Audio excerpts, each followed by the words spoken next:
چنگیز خان کی موت کو 2 سال ہو چکے تھے۔ مقررہ وقت پر شہزادوں اور سپہ سالاروں نے پھر واپس گوبی کا سفر کیا تاکہ چنگیز خان کی وصیت کے مطابق وہ اپنا نیا شہنشاہ یعنی نیا خاقان منتخب کریں۔ وراثت کے متعلق چنگیز خان کی یہی وصیت تھی کہ چغتائی جو کہ اس کے زندہ بیٹوں میں سب سے بڑا تھا، اسے وسط ایشیا اور اسلامی ممالک کا علاقہ دیا جائے، جبکہ خوش مزاج عقدائی کو چنگیز خان نے تخت کے لیے منتخب کیا اور اس کا بیٹا جوجی جو کہ مارا جا چکا تھا، اس کے بیٹے ہاتھو کو روس کے میدانوں کا علاقہ دیا جائے۔ گو کہ چنگیز خان کی اولاد میں مغل اہل قبائل کی طرح پرورش پائی تھی، لیکن اب وہ دنیا کے ایک بڑے حصے کے مالک تھے۔ ان کے علم کے مطابق جتنی دنیا تھی اس کا ایک بڑا حصہ ان کے قبضے میں تھا۔ وہ وحشیوں میں پرورش پانے والے ایشیائی تھے، مگر چاروں میں سے ہر ایک کے پاس ایک بڑی طاقتور فوج تھی۔ اپنے نئے علاقوں میں انہیں شراب عیش کا چسکا لگ چکا تھا۔ چنگیز خان نے کہا تھا کہ میرے وارث اطلس اور کم خواب کے سنہرے کاڑے ہوئے کپڑے پہنیں گے، خوب گوشت کھائیں گے اور شاندار گھوڑوں پر سواری کریں گے، جوان اور حسین عورتوں کو اپنی آغوش میں لیں گے، لیکن یہ یاد نہیں کریں گے کہ آخر کس کی وجہ سے انہیں یہ سب نعمتیں ملیں۔ جب سب شہزادے قراقرم میں جمع ہوئے تو تولی اپنی ذمہ داریوں سے سبکدوش ہوا اور عقدائی سے درخواست کی کہ وہ تخت و تاج کو قبول کرے۔ عقدائی نے یہ کہہ کر اس خدمت کو قبول کرنے سے انکار کیا کہ وہ اپنے چچاؤں اور بڑے بھائی کے ہوتے ہوئے اس اعزاز کو قبول کرنے کا اہل نہیں۔ تب ارخون اور بوڑھے جنگجو عقدائی کی خدمت میں حاضر ہوئے اور غصے کے عالم میں انہوں نے اس سے کہا، تو یہ کیا کر رہا ہے؟ خان نے خود تجھے اپنی جانشینی کے لیے منتخب کیا تھا۔ تولی نے بھی زور دیا، اپنے باپ کے آخری الفاظ سنائے۔ تولی نے اپنے بھائی عقدائی کو مجبور کیا کہ سمور پوش چبودرے کے اوپر بچے ہوئے طلائی تخت پر تخت نشین ہو۔ ایک لمحے کی ہچکچاہٹ کے بعد چغتائی نے اپنے بھائی کے آگے اپنا سر سجدے میں جھکایا۔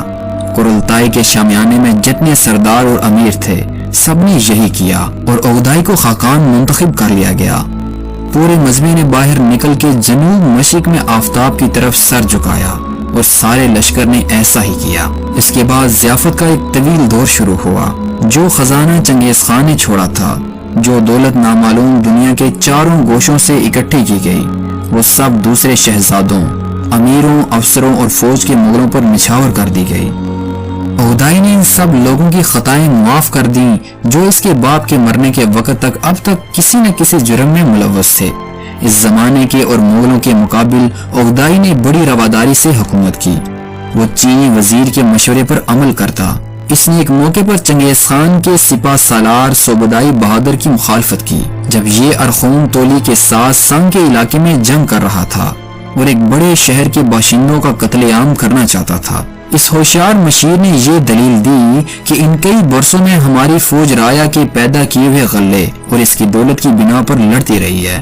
اگر ہم سب انسانوں کو قتل کر دیں گے تو خالی ویران زمین کو لے کر کیا کریں گے؟ عقدائی نے یہ بات مان لی اور 15 لاکھ چینیوں کی جان بخشی کر دی گئی۔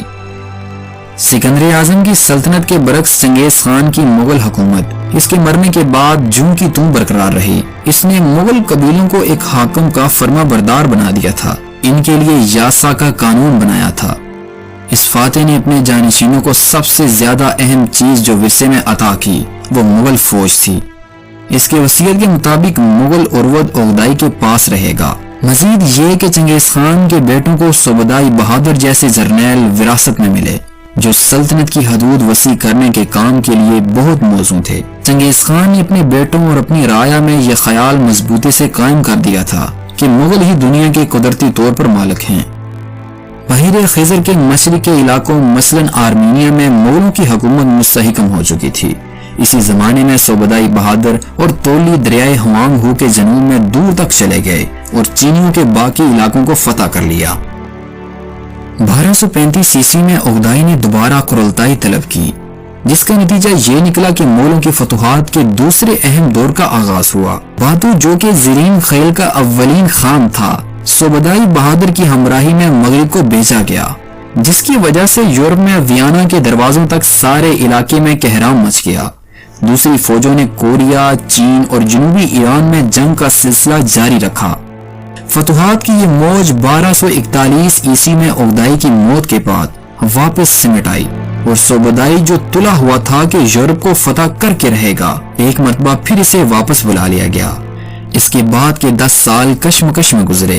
اس کے بعد منگولوں کی یہ حکومت اوغدائی کے گھرانے سے نکل کر چنگیز خان کے دوسرے بیٹے تولی کے ہاں چلی گئی۔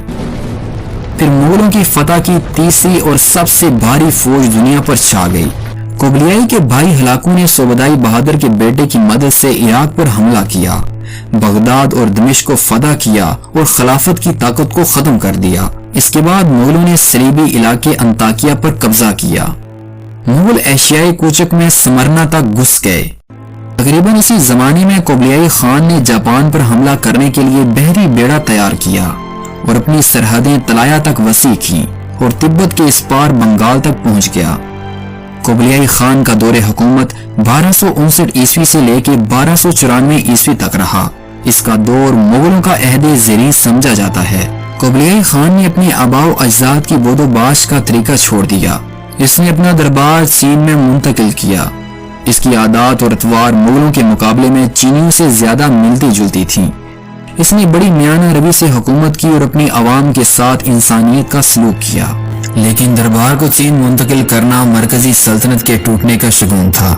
ایران کے الخان جو ہلاکو کے جانشین تھے اور جنہوں نے 1300 عیسوی میں خاقان خان کی سرکردگی میں سب سے زیادہ طاقت حاصل کی، خاقان سے اتنے فاصلے پر تھے کہ اس سے رابطہ قائم نہ رکھ سکے۔ اس کے علاوہ وہ تیزی سے مسلمان ہوتے جا رہے تھے۔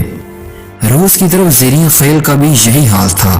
کوبلیائی خان کے اپنے مغل بدھ مت قبول کر رہے تھے۔ چنگیز خان کے پوتے کوبلیائی خان کے مرنے کے بعد مذہبی اور سیاسی خانہ جنگیاں شروع ہو گئیں اور مغل کئی سلطنتوں میں بٹ گئے۔ 1400 عیسوی کے قریب ایک ترک فاتح تیمور لنگ نے پھر اس مغل سلطنت کے وسط ایشیائی اور ایرانی ٹکڑوں کو یکجا کیا اور زریں خیل کو شکست دی، جس کی بنیاد جوجی کے بیٹے ہاتو خان نے رکھی تھی۔ 1336 عیسوی تک مغل چین پر قابض رہے۔ 1555 عیسوی تک جا بجا روس میں ان کی طاقت باقی رہی۔ بحیرہ خوارزم کے اس پار ان کے خلاف ازبکوں نے 1500 عیسوی میں شیبانی خان کی سرکردگی میں بڑی طاقت حاصل کی اور چنگیز خان کی اولاد میں سے ایک شہزادے بابر کو ہندوستان میں دھکیل دیا گیا۔ یہاں وہ عظیم مغل خاندان کا پہلا بادشاہ بنا۔ 18ویں صدی کے وسط میں چنگیز خان کی پیدائش کے 600 سال بعد اس فاتح کے جانشینوں کی حکومت کا ہر جگہ خاتمہ ہو گیا۔ اس زمانے میں مغلوں کی حکومت پر انگریزوں کا قبضہ ہو گیا اور مشرق میں منگولیا کو نامور چینی شہنشاہ کیان تانگ کی فوجوں نے فتح کر لیا۔ اسی زمانے میں کریمیا کے تاتار خان روس کی ملکہ عظمیٰ کیتھرائن کی رعایا بن گئے اور یوں مغلوں کا خاتمہ ہوا اور پھر سے وہ خانہ بدوش قبیلوں میں بٹ گئے۔ ریگستان میں کراکرم کا شہر ریت کی تہوں کے نیچے دفن پڑا ہے۔ اس نے اپنی فتوحات میں جو مال و متاع جمع کیا وہ ان لوگوں کے حصے میں آیا جو اس کے ساتھی اور سپاہی تھے۔ بوردا کی قبر کا کوئی نشان باقی نہ رہا۔ اس کے زمانے میں کسی مغل نے اس کے کارناموں کے متعلق کوئی تاریخ نہ رکھی۔